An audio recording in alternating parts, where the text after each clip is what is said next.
चलो ससुराल कन्या राघो धीरे चलो ससुराल कन्या राघो धीरे चलो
गजरा लगाए तुम्हारी को लखीरा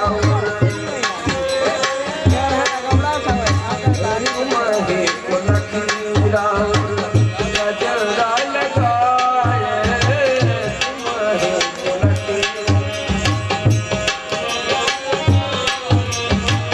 स्वर हो सिंगार मन मंद मुस्काए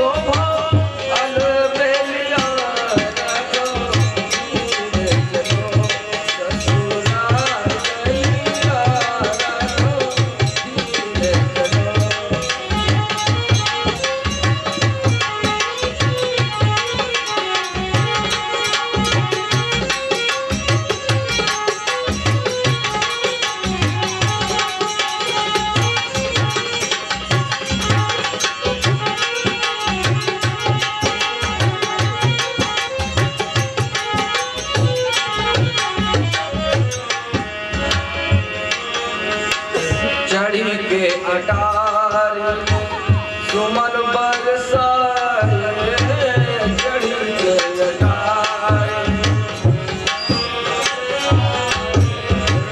तनो मन धन सब बारी बारी जाए तनो मन धन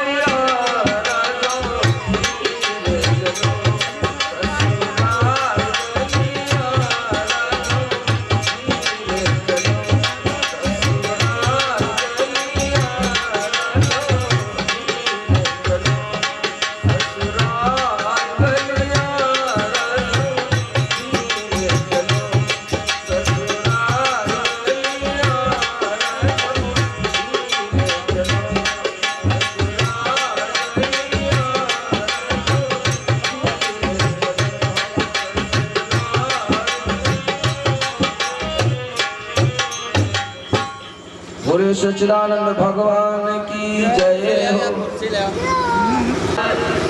नाभाग के पुत्र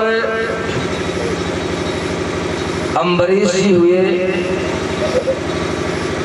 महाराज अम्बरीश ने सप्तद्वीप की संपत्ति को मिथ्या समझ लिया था, क्योंकि संपत्ति के कारण मनुष्य अज्ञान के अंधकार में डूब जाता है। यदि धन अधिक हो जाए तो मनुष्य अज्ञानी हो जाता है। धन के अहंकार में धर्म क्षीण हो जाता है, कर्तव्य नष्ट हो जाता है, मर्यादा भंग हो जाती है और मर्यादा तार तार हो जाती है। इसलिए महाराज अम्बरीश इतने विचित्र भक्त हुए प्रभु भगवान के, तीनों संसार में धन को उन्होंने मिथ्या मान रखा था। इन्होंने अपना जीवन भगवान श्री हरि के चरणों में समर्पित कर दिया था। उनके चरणार बिंदु को का भजन संकीर्तन सुनने में, भगवान के मंदिर की सफाई करने में, भगवान की मूर्ति की सूरत निहारने में सारा समय गुजार देते थे। अंगों को भगवत भक्ति की सेवा में, नाक को भगवान पर चढ़ी तुलसी की गंध सूंघने में और जीभ को भगवान श्री हरि के भोग लगाए हुए नैवेद्य में प्रेरित कर दिया था उन्होंने। सुखदेव जी महाराज कहते हैं, सवये मनः कृष्ण पदारविंदयो वचांसि वैकुंठ गुणानुवर्णने करो हरेर मंदिर मार्जनादि सुश्रुतिं चकार चित सत कथो कथोदये मुकुंद लिंगस्य दर्शने द्रसौ तदा प्रत्यगात स्पर्शे अंग संगमम् घ्राणं च तत्पाद सरोज सौरभे श्रीमत्तुल्या रसना तदर्पितः। और उन्होंने कई सुमेध यज्ञ किए, प्रजा का पालन वे पुत्र की तरह करते हैं। प्रजा के सुख दुख का उनको 24 घंटों ध्यान रहता है कि हमारी प्रजा को कितना सुख है या किसको कितना दुख है। सारी प्रजा महाराज अम्बरीश को भगवान की तुल्य मानती है और इतना मानती है प्रजा राजा पर अम्बरीश को कि अगर भगवान भी साक्षात आ जाए और कह दे कि चलो हम तुम्हें स्वर्ग ले चलते हैं, तो प्रजा महाराज अम्बरीश को त्याग करके स्वर्ग को भी ठुकरा देने को तैयार है। प्रजा मानती है कि ऐसा महाराजा हमको स्वर्ग में भगवान भी तो नहीं मिल पाएंगे। इस कारण से उन्होंने, संसार के लोग तो अपना मन संसार में आसक्त करते हैं, लेकिन महाराज अम्बरीश ने अपना मन भगवान श्री हरि में आसक्त किया है।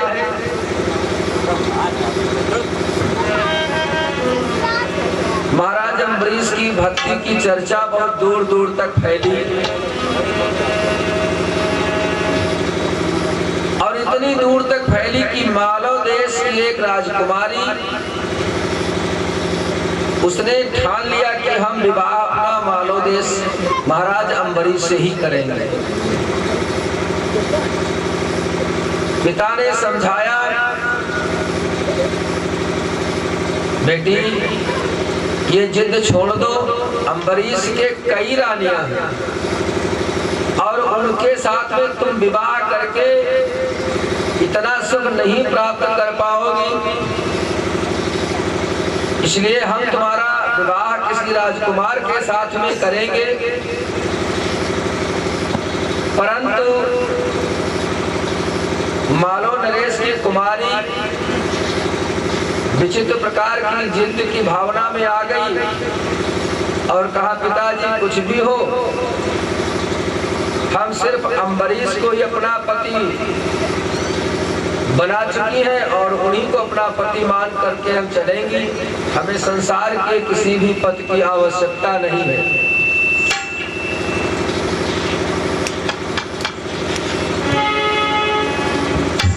तो बोली पिता से,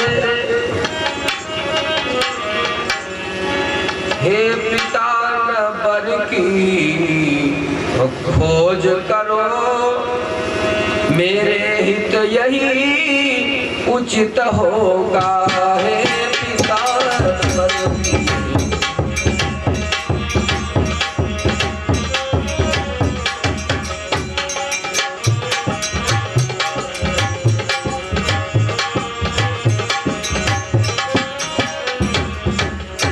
हे पिता न बर की खोज करो,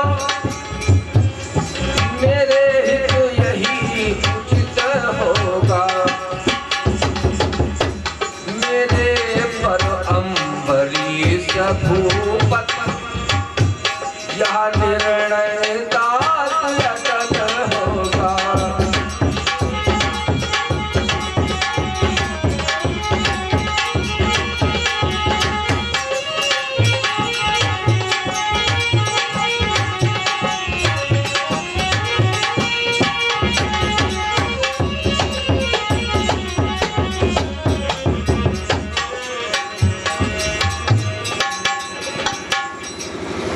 महाराज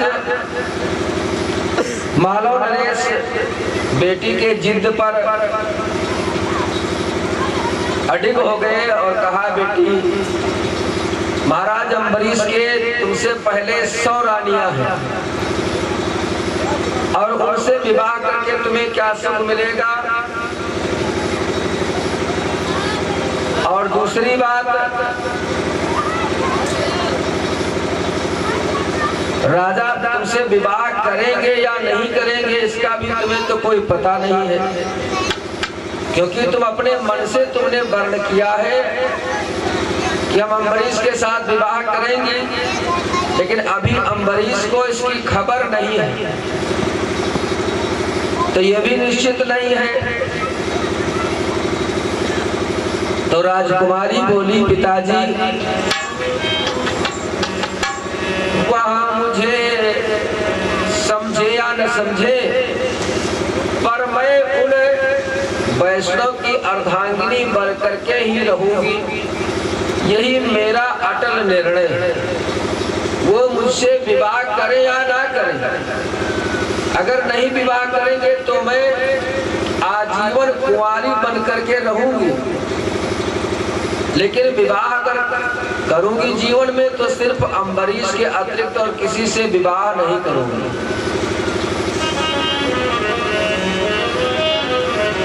क्योंकि जन्म कोटि लग और अगर हमारी जन्म कोटि लग,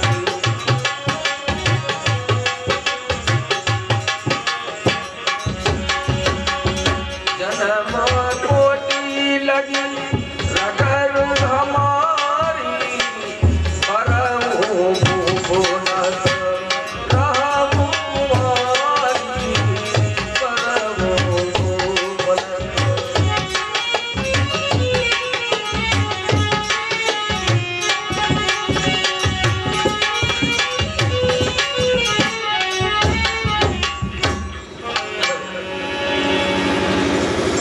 महाराज मालव नरेश अपनी पुत्री की इस बात को सुनकर के शन्न रह गए। पुत्री की भावुकता में महाराज अम्बरीश भी भावुक हो गए और एक ब्राह्मण को बुलाया, कहा जा करके उस पत्र में लिखा कि मेरी पुत्री आपसे विवाह करना चाहती है महाराज, क्या आप स्वीकार करेंगे? वो ब्राह्मण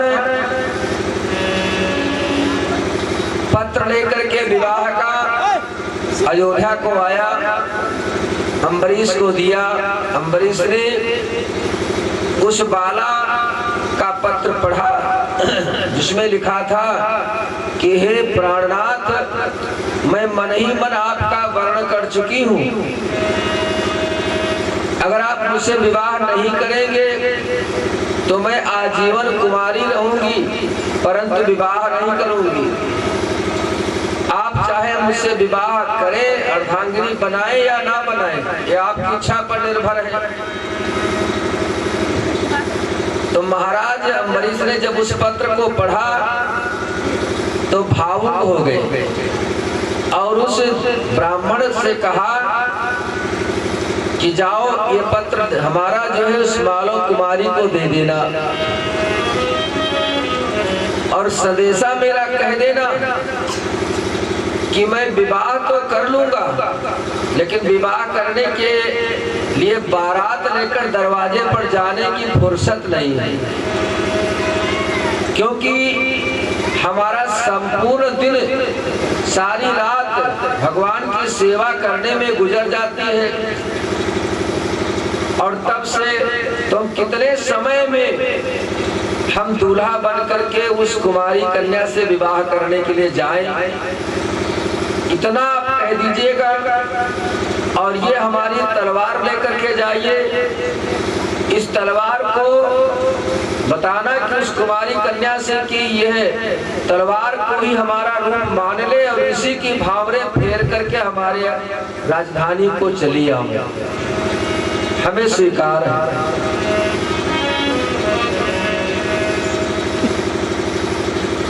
इस प्रकार से उस ब्राह्मण को महाराज अम्बरीश ने कहा कि हरि सेवा से समय नहीं है, हरि सेवा से समय नहीं है, हरि सेवा से समय नहीं है।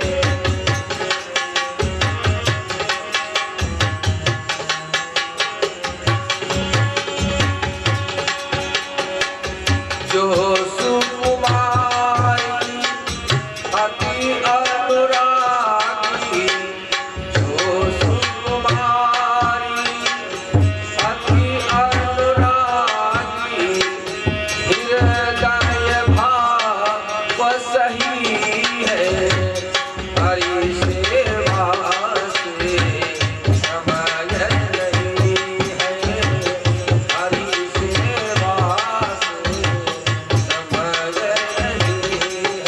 है।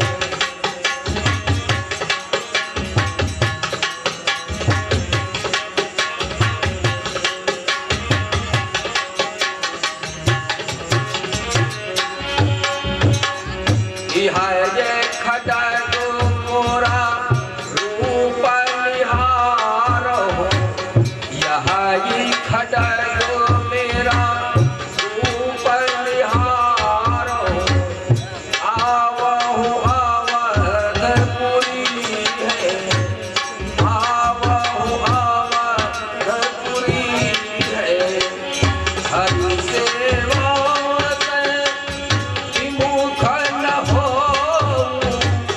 हरि सेवा से विमुख न हो, ममता की धार बही है, हरि सेवा से समय नहीं है, हरि सेवा से समय नहीं है, हरि सेवा से समय नहीं है।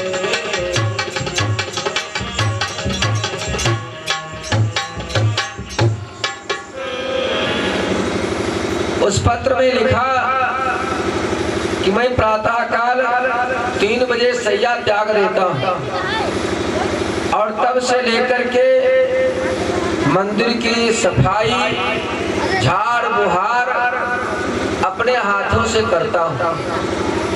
मंदिर का काम भगवान की सेवा का काम मैं दासों से, नौकरों से, सेवकों से नहीं लेता हूँ। और फिर 10 बज जाते हैं भगवान की सेवा में रहते रहते। उसके पश्चात दरबार में बैठता हूँ और अपनी प्रजा के सुख दुख की जानकारी रखता हूँ। और फिर उपरांत संध्या समय करने के लिए भगवान की सेवा में उपस्थित हो जाता हूँ। तो 10 बजे तक भगवान की सेवा में फिर लगा रहता हूँ और 3 घंटे केवल नींद लेता हूँ। यही हमारे जीवन की दिनचर्या है। कितने समय हम दूल्हा बन करके जाए विवाह करने के लिए।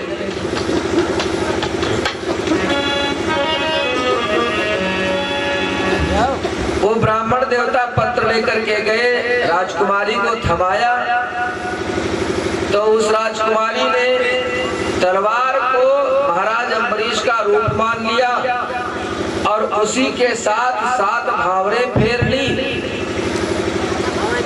और राजा ने उस कन्या को डोली में बिठा करके अयोध्या के लिए रवाना कर दिया।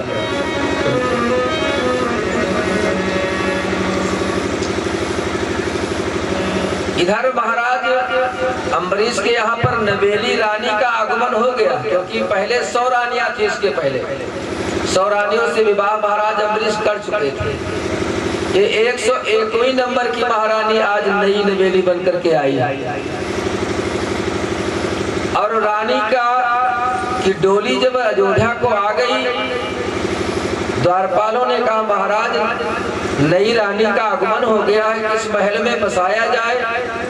तो राजा ने नया महल एक बनवाया और उसमें कहा उस रानी को निवास कर दो, दास दासियों को वहां नियुक्त कर दो, सारी सुख सुविधाएं उस रानी को मिलनी चाहिए, किसी प्रकार की कोई दिक्कत न हो। सेवक लोगों ने सब कुछ साधन संपन्न कर दिए, लेकिन विडंबना देखिए कि महाराज अम्बरीश के मन में जरा सा भाव नहीं आया कि नई रानी है और मैंने तलवार के साथ में विवाहित होकर के आई है, जरा देख तो आए कि किस रूप रंग की आकृति की है। कुछ भाव नहीं आया। अब वो रानी रहते रहते जब रानी 12 दिन रहे और राजा मंदिर माझ न गए। 12 दिन का समय रानी को रहते रहते गुजर गया, लेकिन महाराज अम्बरीश महल को नहीं गए। अब उसने सोचा, लेकिन वो रानी बहुत धैर्यशालिनी है। उसने विचार किया कि 12 दिन का समय गुजर गया, महाराज के दर्शन तक नहीं हुए हैं। हमने केवल उनकी प्रशंसा सुनी थी, प्रशंसा पर ही मैंने विवाह कर लिया उनसे, चली आई।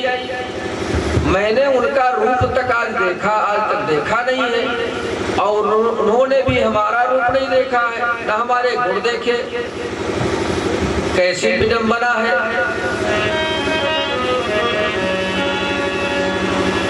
इधर क्या हुआ, 12 दिन के स्थान पर धीरे धीरे करके 1 वर्ष का समय गुजर गया और पूरा 1 वर्ष हुआ ऐसे, पर राजा महल गए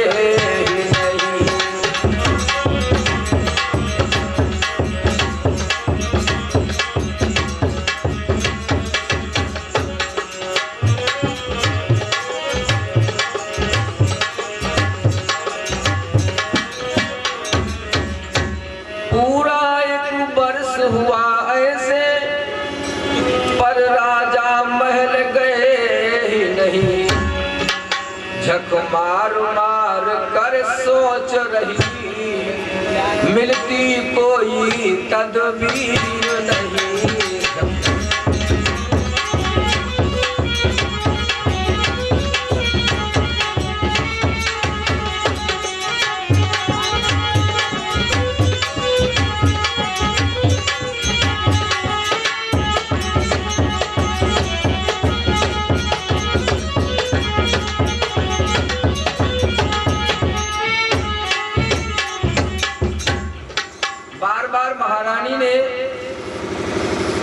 झक मार करके सोचा कि आखिर कारण क्या है कि 1 वर्ष हमको इस अयोध्या में आए हुए हो गए और मैंने महाराज की छवि को नहीं देखा।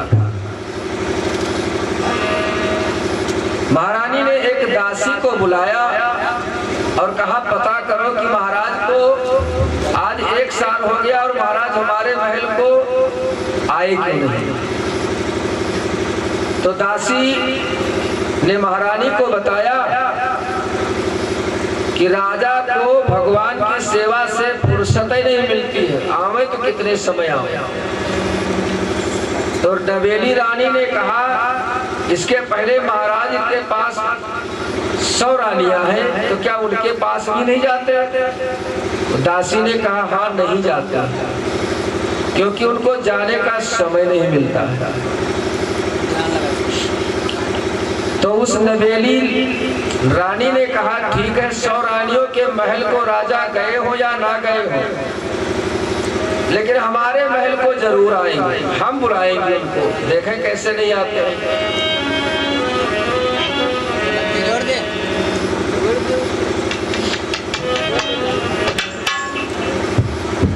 और हमें क्या कोई ऐसा दुर्गुण है?